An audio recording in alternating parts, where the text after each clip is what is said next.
Example 9.29 integral 2 to 3 root x by root 5 minus x plus root x dx அப்படின்னு கொடுத்துருக்காங்க. First கொடுத்துருக்கிறது கொஸ்டினை ஐன்னு எடுத்துக்கிறோம். லெட் ஒன் அதை வந்து ஒன்னு எடுத்துக்கிறோம். ஐன்னு எடுத்துக்கிட்டு ஈக்குவேஷன் 1 சரிங்களா. Integral 2 to 3 root x. இப்போ நம்ம ஒரு ப்ராப்பர்ட்டி யூஸ் பண்றோம். என்ன ப்ராப்பர்ட்டி அப்படின்னா integral a to b f of x dx இருந்தா integral a to b f of a plus x minus x, அதாவது x இருக்க இடத்துல நம்ம என்ன சப்ஸ்டிட் பண்ணோம், அந்த ரெண்டு லிமிட்டை ஆட் பண்ணி minus X a plus b minus x.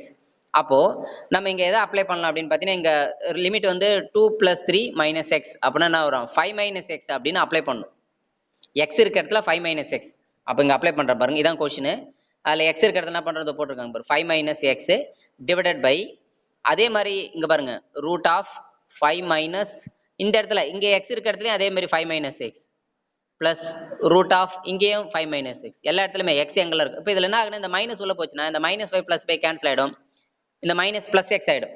அப்ப என்ன வரும்னா root x plus root 5 minus x அப்படின்னு வந்துடும் சரிங்களா. இதை 2ன்னு எடுத்துக்கிறோம். இப்போ நம்ம ப்ராப்பர்ட்டி அப்ளை பண்ணதுக்கு அப்புறம் வந்து ஃபர்ஸ்ட் ஏற்கனவே இருக்கிறது 1, இப்போ ப்ராப்பர்ட்டி அப்ளை பண்ணதுக்கு அப்புறம் வருது 2, ரெண்டு இப்போ ரெண்டுத்தையும் ஆட் பண்றோம் அவ்வளவுதான். ஏன் ஆட் பண்றோம் அப்படின்னா டினாமினேட்டர் பாருங்க சேமா இருக்கு பாருங்க. இங்க பாருங்க root 5 minus x plus root x, இதுவும் அதே தான் root 5 minus x plus root x அப்படின்னு சொல்லிட்டு. அப்போ ரெண்டுத்தையும் ஆட் பண்ணீங்கன்னா ரெண்டுத்தையும் ஆட் பண்ணா டினாமினேட்டர் சேமா இருக்கிறதுனால நியூமரேட்டர் அப்படியே ஆட் பண்ணிக்கலாம். ஆட் பண்ணால் நியூமரேட்டர் அதே தான் வரும் சரிங்களா. இப்போ அதான் ஆட் பண்றாங்க பாருங்க.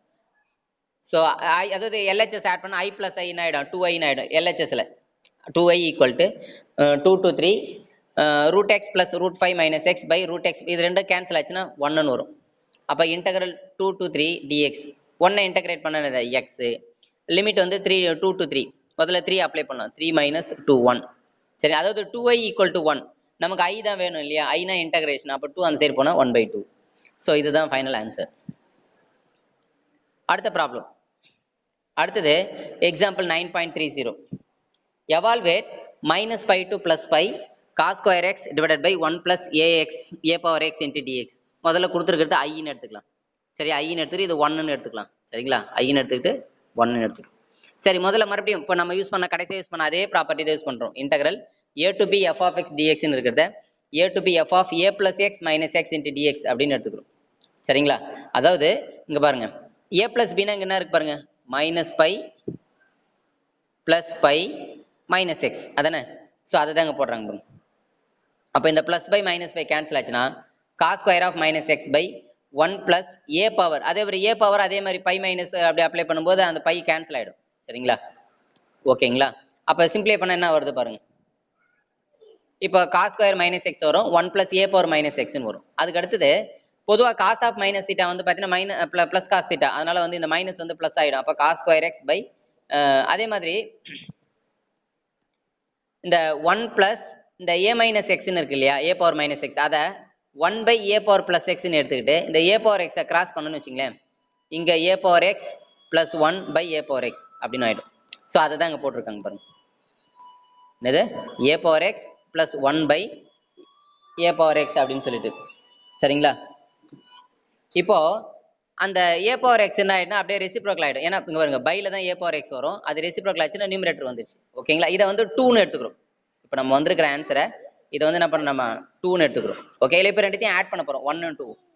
ஸோ 1 and 2 ஆட் பண்ற பாருங்களேன். இங்க பாருங்க. ஸோ 1 பாருங்க இங்க பாருங்க இது 1 இது 2 ரெண்டுத்தையும் ஆட் பண்ணும்போது ரெண்டுத்திலுமே பாருங்க டினாமினேட்டர் பாருங்க 1 பிளஸ் ஏ பவர் எக்ஸ், இதுவும் அதே தான். அப்போ டினாமினேட்டர் வந்து ஏ பவர் எக்ஸ் பிளஸ் 1 எடுத்துக்கிட்டு நியூமரேட்டர் பாருங்களேன் இங்க வந்து காஸ் ஸ்கொயர் எக்ஸ் இருக்கு, இங்க வந்து பாத்தீங்கன்னா cos square X ax a power எக்ஸ்ன்னு இருக்கு. அப்போ இதுல இருந்து காஸ் ஸ்கொயர் எக்ஸை காமன் எடுத்துட்டா 1 பிளஸ் ஏ பவர் எக்ஸ்ன்னு வரும் இல்லையா. டினாமினேட்டருக்கு எடுத்துனாவோ அதே தான் வரும் சரிங்களா. அதுதான் இப்போ சொல்ல வரும் சரிங்களா. இப்போ அதை தான் இங்க போட்டிருக்காங்க பாருங்க. காஸ் ஸ்கொயர் எக்ஸை காமன் எடுத்துறாங்க. ஸோ அப்போ ஏ பவர் எக்ஸ் பிளஸ் 1 அது டினாமினேட்டர் ரெண்டும் கேன்சல் ஆச்சுன்னா வெறும் காஸ் ஸ்கொயர் எக்ஸ்ன்னு வரும். அவ்வளவுதான். இதை இன்டெகிரேட் பண்றது தான் காஸ் ஸ்கொயர் எக்ஸை இன்டெகிரேட் பண்ண போறோம். காஸ் ஸ்கொயர் எக்ஸ் எப்படி இன்டெகிரேட் பண்ணோம்னா காஸ் ஸ்கொயர் தீட்டாக்கு ஒரு ஃபார்முலா இருக்கு. Cos square theta equal to 1 plus cos 2 theta by 2. அதுதான் இங்க பண்ணிருக்காங்க 1 பிளஸ் காஸ் 2x பை 2. அவ்வளவுதான். இதை இன்டெகிரேட் பண்ணலாம் பாருங்க 1 plus cos 2x by 2. 1 plus இந்த டினாமினேட்டர்ல இருக்கிற 2 வெளியே எடுத்துடலாம் 1/2 வெளியே எடுத்துட்டா 1 பிளஸ் காஸ் 2x பண்ணா 1 பண்ணா x பிளஸ் காஸ் 2x பண்ணா வரும் sin 2x பை 2 இல்லைங்களா. ஏன்னா எக்ஸோட கோஎஃபிஷியன்ட் 2 இல்லையா, அதனால 2. லிமிட் வந்து 0 to பை அப்ளை பண்ணிக்க வேண்டியதான்.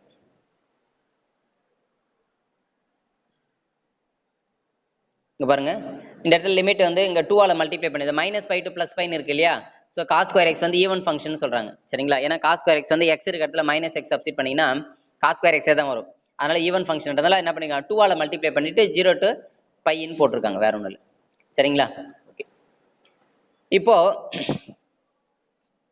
இந்த 2 ஆல்ரெடி இங்க வந்து பாத்தீங்கன்னா நமக்கு ஃபார்முலால ஒரு பைல வர ஒரு 2 இருக்கும் இல்லைங்களா? ஸோ ஆட்டோமேட்டிக்காக என்ன ஆகுது, இந்த 2 கேன்சல் ஆயிடுது. ஓகேங்களா? 2 கேன்சல் ஆயிடுது. அதே மாதிரி லெஃப்ட் சைடில் 2i இருக்கு இல்லையா? அப்போ 2iல i மட்டும் வச்சுக்கிட்டா என்ன ஆகும், இந்த 2 அந்த சைட் பண்ணால் டிவைட் ஆகிடும். ஸோ அந்த 2 தான் இங்கே போட்டிருக்காங்க. சரிங்களா? ரைட், அவ்வளோதாம்மா. இப்போ அப்பர் லிமிட் பை அப்ளை பண்ணுங்களேன். பை ப்ளஸ் இங்கே அப்ளை பண்ணின்னு வச்சுங்க, பை sin 2π 0. ஏன்னா சைன் எந்த பை இருந்தாலும் 0, அதனால 0 ஆகிடும். அப்பர் லிமிட் வந்து pi plus 0. Lower limit apply பண்ணாலும் 0, ஏன்னா இங்கே எக்ஸுக்கு 0, sin 0 0 டோட்டலாக. அப்போ வெறும் பை தான் ஒரு ஆன்சர். வெளியில் வந்து 1/2 இருக்கு. ஸோ அப்போ 1/2 பை இல்லைனா π/2 இஸ் ஆன்சர்.